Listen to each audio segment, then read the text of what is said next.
Friends, எல்லாருக்கும் வணக்கம். இன்றைக்கி நம்ம காலிஃப்ளவர் ஃப்ரை எப்படி பண்ணுறதுங்கிறது பார்க்கலாம். இது வீட்டில் இருக்கிறவங்களுக்கு நீங்கள் ஈவினிங் ஸ்நாக்ஸாக பண்ணி தரலாம். சரி வாங்க, இப்போது காலிஃப்ளவர் ஃப்ரை எப்படி பண்ணுறதுங்கிறது பார்க்கலாம். அதுக்கு முன்னாடி நீங்கள் இன்னும் இந்த சேனலை சப்ஸ்கிரைப் பண்ணலையா, மறக்காமல் சப்ஸ்கிரைப் பண்ணிவிட்டு கூடவே அந்த பெல் ஐக்கானையும் கிளிக் பண்ணிக்கோங்க. காலிஃப்ளவர் ஃப்ரை பண்ணுறதுக்கு நான் காலிஃப்ளவரை இந்த சைஸுக்கு கட் பண்ணி எடுத்து வச்சுருக்கேன். அதுக்கப்புறமா ஒரு பவுலில் தண்ணி ஊற்றி நல்லா கொதிக்க வச்சுக்கோங்க. அந்த தண்ணியிலேயே கொஞ்சமாக உப்பும் கொஞ்சமாக மஞ்சளும் ஆட் பண்ணிக்கோங்க.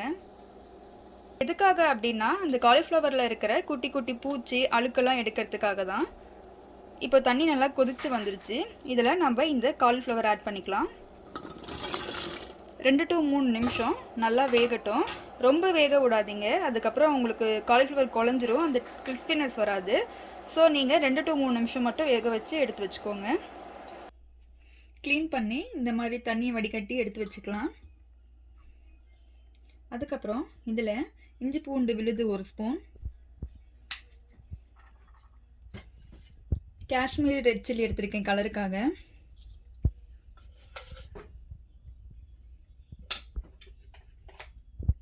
கரம் மசாலா 1/2 ஸ்பூன், கொஞ்சமாக லெமன் புழிஞ்சுக்கோங்க புளிப்பு தன்மைக்காக,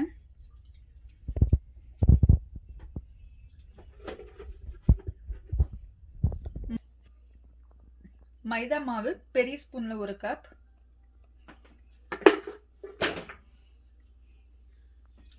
சோள மாவு 1 ஸ்பூன்,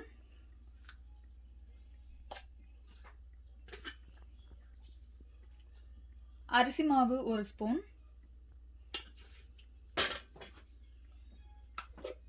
ஆல்ரெடி காலிஃப்ளவரில் பாதி உப்பு போட்டிருக்கோம், இதில் கொஞ்சமாக மட்டும் உப்பு ஆட் பண்ணிக்கலாம். அதுக்கப்புறம் குட்டி குட்டியாக கட் பண்ண கொத்தமல்லி. இப்போ இதெல்லாம் நல்லா மிக்ஸ் பண்ணிக்கலாம்.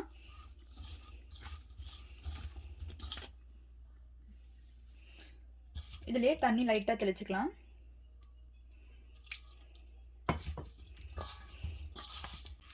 இந்த மாதிரி நல்லா மிக்ஸ் பண்ணிக்கோங்க. இப்போது இந்த மசாலாவில் காலிஃப்ளவரை நல்லா இந்த மாதிரி நல்லா மிக்ஸ் பண்ணிக்கோங்க. இந்த மசாலாலாம் காலிஃப்ளவரில் ஒரு 5 நிமிஷம் நல்லா ஊறட்டும். நம்ம அந்த மசாலா ஊற டைமில் ஒரு பேனில் எண்ணெய் ஊற்றி எண்ணெய் காய வச்சுக்கலாம்.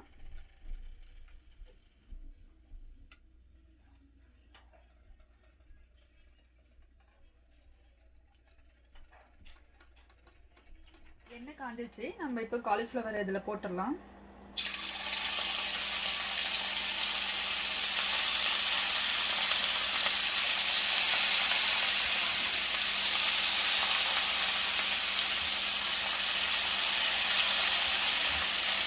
அடுப்பை மிதமான சூட்டில் வச்சுக்கோங்க, இல்லைன்னா மேலே கருகிடும், உள்ளே வேகாது.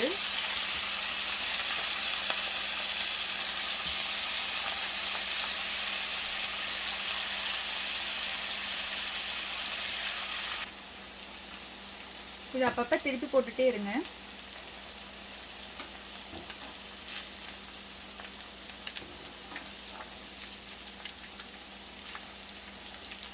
இப்போது காலிஃப்ளவர் 2 சைடும் நல்லா வெந்து கிறிஸ்பியாக வந்திருக்கு. இந்த ஸ்டேஜில் நம்ம எடுத்துடலாம்.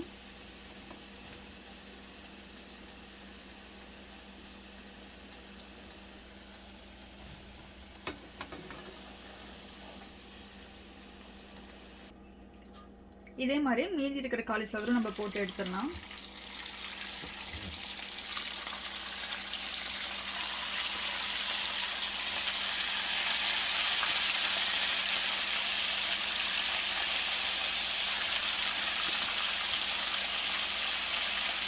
அவ்வளோதாங்க, சுவையான காலிஃப்ளவர் ஃப்ரை ரெடி ஆயிடுச்சு.